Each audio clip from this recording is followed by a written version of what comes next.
kulang. And then, we're teaching these kids to be corrupt when they grow up. How and why? Because they know, and they knew, na yung paghihingi sa kanilang contribution ay pangingikil.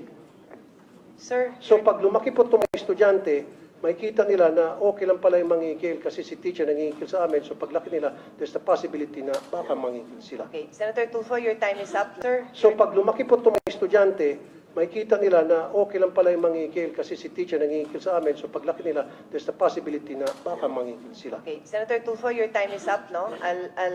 You've been informed that your time is up. You've responded, but kindly respond again. Yusek Escobedo. Madam Chair, Your Honor, number one, you asked the question on how you can help. Paano kayo makatulong na senator na kayo ngayon? Pwede po kayong gumawa ng batas na ipagbawal po ang voluntary contribution sa mga PTAs. And then, pwede po